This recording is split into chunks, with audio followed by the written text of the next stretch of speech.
Mark.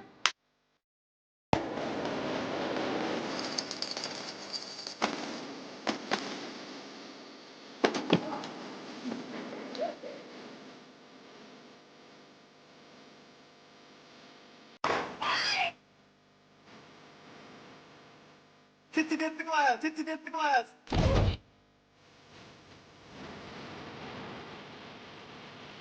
Hard day at the fucking office today, eh?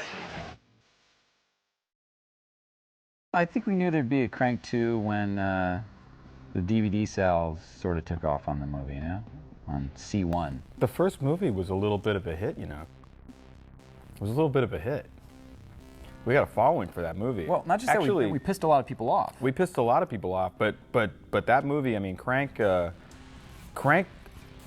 we don't really understand it, but somehow there's a lot of sick people out there, and that movie really hit a nerve.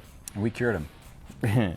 It hit a nerve, and you know, the studio came to us asking for a Crank 2. Specifically, the first conversation with them was they don't want to do it. They didn't want to direct it, they wanted to write it, but they didn't really want to direct it because they didn't really think they could top themselves in just kind of the outlandishness of it all. And we originally had no interest in doing a Crank 2 because, I mean, you know, we killed the guy at the end of the first movie. I don't want to do another Crank movie anyway. It just sounded ridiculous and just like kind of lame. But we were just like, you know what, we'll just sell out and take the money and we'll write one for you and then you can get some other chump to direct it. So they wrote the script after we begged them to write the script. They'll probably tell you a different story. And once they wrote the script, they're like, oh, we have to direct this movie. So we wrote this script. We didn't even know if Jason would want to do it. And a crazy thing happened while we were writing the script is that we fell in love with the script. It was so outrageous and ridiculous, and we just loved it so much that once we got done with it, we were like, there's absolutely no way, A, anybody else could direct this, or B, there's no way we would let anybody else direct this. And C, we were broke and we needed the money. We were broke. So... But then we sent the script to Statham. Yeah. And Statham like lost his mind. I mean, Statham was just like, it's the greatest thing I've ever read. It's the most fun movie that I've read since Lock, Stock. Well, I've learned my lesson when it comes to reading a script by Mark and Brian, because you just know anything goes. So the shock value is, oh, this is never going to stay in the film, which is how I responded to the first one. It's just, oh, this is going to be, you know, ever more ramped up, ever more stupid, more offensive, more ridiculous, more action, more everything, you know. So you get completely excited by how ludicrous and outrageous the script was in part two. It was like, fuck me, this is gonna, you know, this is gonna take it to the next level. I mean, he was just so ballistic, and we were just like, man, let's rev it up and do this again. My initial thought was, I pray to God we can make this movie, but probably no one will let us make it. But then Jason read it and loved it as much as we did, and then but he basically said, if you change the script at all, I'm not gonna do the movie. You know, it's so different to read these kind of scripts because it's a free license to do what you like. They're trying to keep a certain amount of realism about the people that are in it, but again, they're a little over the top and a little bit pushed in a direction that is very favourable to me, anyway. The whole script was a dare. I mean, in a way, we were daring the studio to make the movie. Pretty much everything in there, you know, you're writing and you're thinking like, there's no way. There's just no way. Like, if they read this, there's no way they're actually going to let us do it. And we don't believe that they actually ever read the script. They couldn't have. If you Impossible. see the movie, there's no way the studio could have read the script before they greenlit the movie. It's just nuts. Like, studios just don't do that. This is a weird ass movie. I mean, there's, you know, flames coming off dude's head, and he's like this, at the end of the movie. I don't know. I mean, I think some people read it and some people didn't. And the people that didn't read it, I'm glad they didn't read it because they wouldn't have wanted to make it. You know, by the time we got it to the end of the script, we were just like, all right, we're bringing Ricky Verona back as a head in a jar. Surely now they'll shut it down. They may have been with us up to this point, but when they get to that point, they'll just be like, all right, this is like a practical joke. You know, you guys aren't serious. And nobody called us out on it. They were just like, great, we love it. We're like, okay, let's make it. Well, it really came down to once Jason was so into it, it's a kind of a runaway train. I mean, you make the movie. Bite let's get right to the point. We wanted to see Amy strip. Personally, Brian and I, that was something we came up with, and we dreamed about it, and we made it happen. Crank 2 is about wish fulfillment. Yep. Going into this film, it's sort of the way I went into the first one, where it's so outrageous and fun and over the top, and you can't really be in the gray area in any way. It's either you have to go all or nothing. So for me, I just have to throw myself into it. Well, luckily we had, the benefit of the first movie behind us. When we did the Chinatown scene in the first movie, she was real nervous, and it took a lot of, sort of hand-holding and talking her through it and convincing her that, like, look, the way that we put it together. A team of psychologists. Yeah, and, and a lot of lubrication and things that just made it a smoother process, It was like the first time. Gliding lubricants. Mm-hmm. Numbing, numbing agents. But, she needed to trust us that it was going to work and it was going to be funny. So when we came time to the second movie, we had that to sort of build off of. Honestly, when I read the script of Crank 2, I was like, oh, I'm not so sure about all of it. But at the same time, it had to go somewhere. I mean, Crank 1 set such a bar that it has to be better than that. They have to aim higher. So, so my character definitely sort of falls off the deep end. But I mean, at the end of the day, the things that we make her do in the movie are, for some reason, our pimp hand with Amy Smart is like super strong, and it's like we tell her to do stuff, she just does it, I think we should change her name, by the way, to Amy Hot. Amy Do-Gooder. Because she's not that smart. I'm kidding. She's super smart, but she's also super hot. Agreed. In the first movie, we shot Efren Ramirez with his brother Carlos Ramirez. Empty. And Brian needs another beer. And we shot him at a dance club. I don't know if you remember the scene, but it was a little flashback. So there was one scene where he's dancing in the club, and I go, hey guys, I have an idea. What if per se, it's a club scene, I have a twin brother, he's a great dancer, well, just throw him in, like in the background, why not? I mean, it's Crank, right? So they went for it. Some people may know Efren has a real twin brother, which is Carlos Ramirez, and they are actually twins.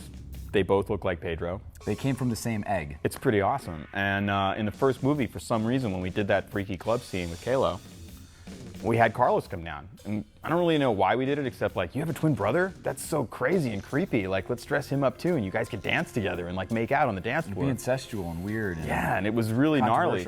And we started getting really erotic, and it was a little weird because my brother, my identical twin, and I was thinking that if my parents see this or whatever, or maybe I'm just gonna go burn in hell for this. It was just weird. So and then there's another scene where I'm getting ready in the bathroom. I go, well, let's just add my brother too. So we did that as well. And that was just odd. So we got Carlos to come down, but in the actual movie, like, you don't really notice that it's his twin brother. But so on this one, we flash back to that sequence, and it's kind of like, see, you didn't see that guy? Of course he has a twin brother. He was there the whole time. Confucius say, calm as a bitch.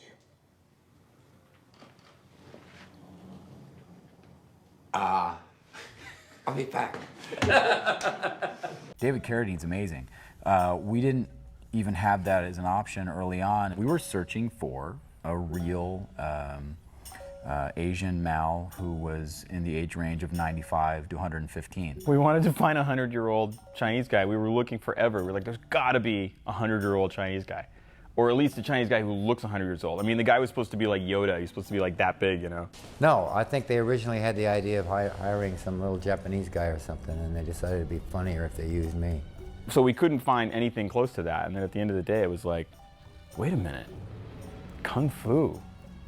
Let's just go that way with it. I mean, an actor always has a store of dialects. Actually, what worked was when I put the teeth in, I automatically kind of talk like that. These things are amazing. I might take the teeth as well. You know how long it takes to get a dentist to do something like this?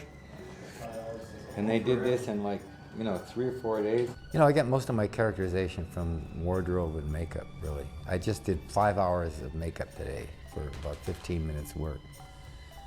So the makeup, I let the makeup pretty much play the character. When you can get David Carradine to come down and do a character like that in your movie, I mean, you're having a good day. My dad just told me that that was like his favorite TV show. That's a hot TV show. And he man. didn't know that he was in the movie. He flipped out. He called me, and he was so excited about it. So that was the thing that finally got your dad to see the movie? Yeah, so he got to see the movie. Yeah. So that was pretty cool. Well, it's not easy to get him to come Thanks, out. Pops.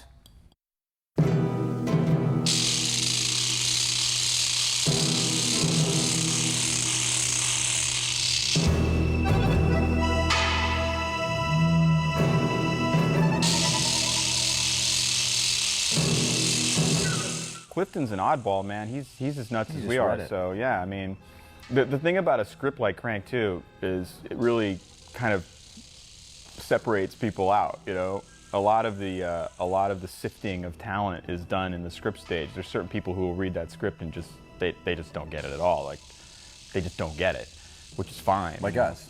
Yeah, we don't get it. So I mean, it's totally fine, you know. But then the actors that do get it are just all over it, you know. And Clifton was one of those guys. I mean, he read the script. He was just like, I'm always looking for something different, you know, something unique, something I haven't seen before. And I've never seen this before. He's like, I don't know if it's good or bad, but I know I haven't seen it before. So let's get in there. I gotta say, I've read the original Crank before Jason was even attached to consider Chelios. And at the time, I really didn't, you know, I was studying and reading all these very realistic screenplays, and when I read this one, I didn't quite understand the theme, or even like, it's almost like borderline a different genre. So when they called me for Crank 2, I'd read it and I thought, well, let me watch the first one. And I watched the first one. It was such a hell of a ride. I thought, oh, now I get it. This is it. We've seen a lot of over-the-top, quirky villains, and But not one with such a perfect grill. no. You know, on the page, it wasn't quite working for me. I just kind of thought that he was just missing so many nuances. And I told the boys, I said, look, man, I says, you know, all due respect to the other actors, I want to build something that's really memorable. And, you know, I can't do it with what's on the page right now. I said, you guys are going to take me off the leash. It was tough. I mean, like to invent that character, it wasn't automatic. He didn't just show up with that version of El Jarón, that kind of like, you know, high-pitched nasal sort of Elvis version of El Jarón was so cool, you know. And that was a process of like, what can we do? You know, let's find something else. You know, we've seen this kind of like Scarface guy before. We've seen this guy before. We've seen this guy before. But we've never quite seen that particular flavor of gangster before. And they said, well, that's why we're calling you. We're taking you off the leash. I said, cool, man. I says, I don't know what this means, but I'm going to start with this. Elvis Presley, 68 to 71 circa. I don't know why. I'll call you in a week. They're like, cool. Hola, chill. An amazing, amazing actor. I mean, his talent is few and far between. I mean, he is just superb. I've met Cliff before on you know, a party here and a party there, and you know, the fact that we get to work together is great, you know. And he just brings some credibility to some of the nonsense that we create, and it just gives it that weight. And you know, you need that in this kind of film. And his performance, he just blew us all away. We was like, fuck me, that is brilliant. This is definitely, you know, a boys club. And I love the directors, I love Jason, I love everybody on this. It's so fun to be back here for the second one. And it you know, it feels like a family that's already been established. We always like to create a really fun environment on our sets. We don't take ourselves seriously. We take the work seriously, we don't take ourselves seriously. So we like to create something that's fun where people can come and play, and basically we surround ourselves with people who do their jobs better than we could ever do our jobs. You know, we've worked with almost all those people, either on Pathology, Gamer, or the first Crank, or all three of them. That we know we've developed a crew that we can all trust. They know how to run and gun. They get it that Neville, Dean, and Taylor are not going to do. If the day's 10 hours long, you're not going to do 10% of the work the first hour, and 10% of the work the second hour, and 10% of the work the third hour, and work your way in a linear way through the day to get to the end of the day, and then tie it with a nice little bow and go on to your next day. It's going to be, you know, it's going to be a freak show. It's going to be run and gun. It's going to be complete chaos, really organized chaos. The first one was, I don't know how you'd describe it. It was 6 weeks of the best fun I've ever had. And it's not the usual process of making a movie. Brian Taylor and Mike Neville are quite unusual in their methods and techniques when it comes to making a film. You know, you've got to have a small part of your brain missing not to want to reunite and sort of go to work with those two people again. So I was in from even the suggestion of doing part 2. You know, we've lost people along the way that don't like that type of filmmaking.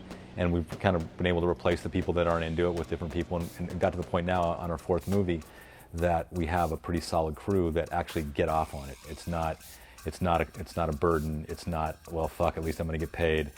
They're coming to have fun. We're all going to have fun, and we're just going to make something totally original. Whether people go see it or not, whether it's successful, we don't really think about that as we're going along. We just try to stay true to the script and true to the way that Neville, Dean, and Taylor want to run a set. Would you like some rice, man? Potatoes. Just potatoes on potatoes. I'll get some potatoes, man. You don't like it. You don't like it, man, you shoot these guys. Do not shoot me. It's just fun, you know, when you're shooting a movie like Crank, you want to keep the energy up at all times. So we just kind of joke and hang out with our friends and, you know, make movies. I can't believe they paid us to make this movie, to be honest. We should have wore masks every day. I mean, it was so fun to make. It was a blast. It's that seize the day kind of nonsense where it says that we're just going to have fun today no matter what. And you know, David Rubin and myself call it just getting the band back together. It's like it's a 100-person band, but we're just gonna get the band back together. We're gonna get into our own little insular world, and we're just gonna, you know, make some fucking punk rock.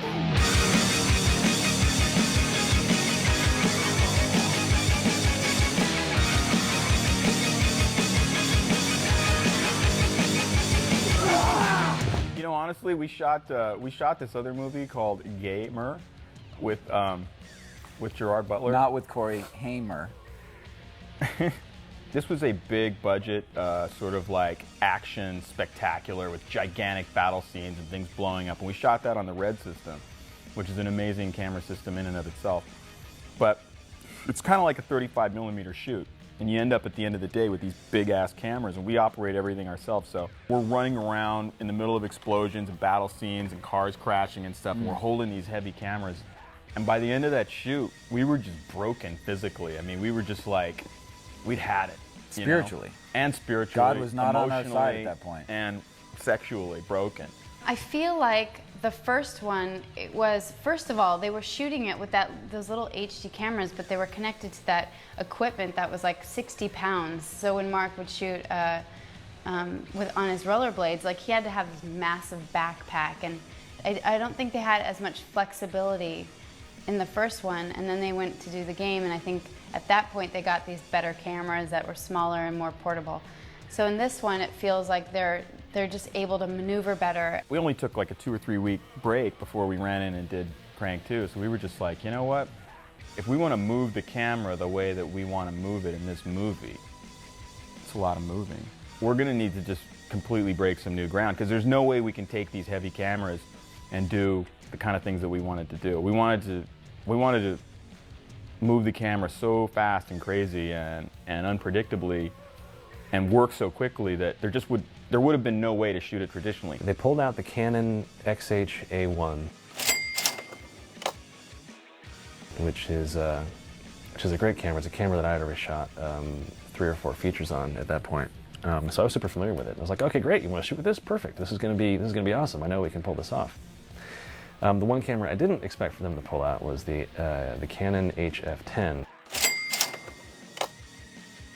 which is like this little camera that's like this big, that wasn't even out yet, actually. The camera that they put in my hands to test with was, you know, not a prototype, but like a limited initial run that hadn't even gone to stores yet. For a lot of our career, I think we've just been waiting for the technology to catch up to us. You know, we've always had ways we wanted to move the camera and crazy things we wanted to do with the camera, but the little tiny cameras that we wanted to use just didn't have the image quality that let us do it. And this is the first time when we were able to get our hands on cameras that we could break, throw, run over, just do outrageous things with, and yet the image quality was as good or better than like real movies.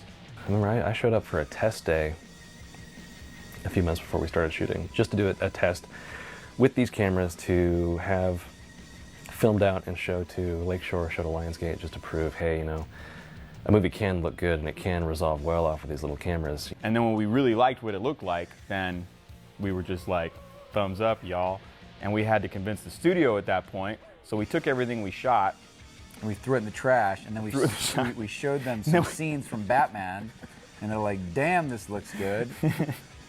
Yeah, our initial thoughts when they brought up those prosumer cameras, well, it wasn't skepticism, it's more like confusion would be the word. Because honestly, they're the first ones that told us about Reds. So when we shot, when we were shooting Gamer with the Reds and realizing how amazing those cameras were, and we had never really heard of them before, Mark and Brian. I don't think anybody had. They were at the forefront, kind of dealing with Red as they were in the final stages of developing those cameras. We had built up enough trust with them that they were always ahead of the curve. So when they brought these prosumer cameras up, we knew that they were probably ahead of the curve. I don't think we could have made the movie any other way. I think it's impossible for us to have made Crank 2 any other way but the way that we made it. We shot 300 hours almost of footage in 30 days. That's more than they shot in Titanic in 2 years. It's very unique because they can put cameras in places that, these cameras are smaller than the mag box for a regular camera. So you can put these in between your leg, you can put them on pole. There's not a place that these cameras can't go. So you're providing a unique way of shooting a movie. But once they explained the technology behind them and how versatile they were going to be and flexible, and we could, at $3,000, we can buy 30 of these things, and if they bust, who cares? For the limo crash scene, we had like 18 cameras on that thing, even though not all of them made it into the cut, and I think we destroyed 2 of them. Camera won't respond. It won't do anything. Still rolling though. We got a bunch of great stuff just because the cameras are so small we can put them anywhere. It's not quite as easy as it might look, but the best part about it is how versatile having a little handheld camera, especially with a maniac like Neveldine, and all the things he likes to do. I shot a lot of stuff on rollerblades. In the first movie, I was hanging off a motorcycle, probably going 50 miles an hour, with a 62-pound backpack and a 17-pound camera. On this movie, I was holding something about as heavy as a beer, and it saved my back, Full beer. Full beer, like as heavy as a full beer. And I really saved my back, and you're just able to maneuver around cars and kind of get into places that you can't get into with these giant camera rigs. I mean, this movie is a very handheld movie. It's very obvious when you see it, but these cameras are so little that just like any little vibration in your hand will show up on screen. I mean, you can actually see your, on some long shots, you can actually see your heartbeat shake the cameras because they're so light. Well, we had special rigs for special people, and and we decided Everything about this movie was special. It's very special. One of the things we wanted to do was we had this crazy idea we could create a ghetto bullet time rig. So basically, we took a piece of speed rail and we bent it into 180 degrees, and we stuck 9 cameras on it. We were thinking, we can capture this crazy matrix look, but move with the camera, and we could kind of scratch mix between the different cameras and give it a static yet moving feel. And we would just point them all at the same spot. And it was light enough to be handheld. You could actually hold the thing in your hands. So you could run around with it handheld, or Mark could skate with it in his hands while chasing Jason down the street. Does it make any sense? It should. So we did it for the nunchuck scene in the movie. We did it for some of the Jason running in the alley scene. I think we did we use it for the sex scene? No, we never did. We actually were going to use it for the sex scene, and we dropped the ball on that one. It's very unfortunate. It would have been neat to watch humping in sort of that Matrix style. We'll get that on the third one. And then the other stuff was just, let's not deal with having a crane. Let's just put the camera on the end of a 10-foot piece of speed rail, and we'll put a wide lens on it and throw it and just swing it in our arms and get crazy shots. And that was something else that we did. This is version 1, so we'll get that going a little later on. It'll work a little better. It was almost like if it was something we couldn't build from Home Depot, we weren't going to use it. That was pretty much what we did for this movie. For this movie, the camera's that big, approximately, so we're not using $15,000 a day rental techno crane or something like that. Is that how much those are? They're a lot. Yeah. Man. We're not using something like that. We're going to Home Depot, we're buying a pole, and we're bolting or we're duct taping a camera onto the end of the pole, and that's our techno crane. Robert Sharman, the sound mixer, was just tooling around at lunch one day with his remote control car, and we're like, hey, I think we can put a camera on this. So he put a camera on it and did a test and showed us the footage. And our favorite part about it was that you could literally drive underneath vehicles. You could drive under cars because it was so low profile and so small, which is another shot you can never get with a big camera. And so we ended up using it, chasing Jason and Ephraim, or I guess it might have been the stunt guy, down the road, chasing them, and then they pulled away, and then we drove underneath the car completely as they came back around again. It was really cool. Action!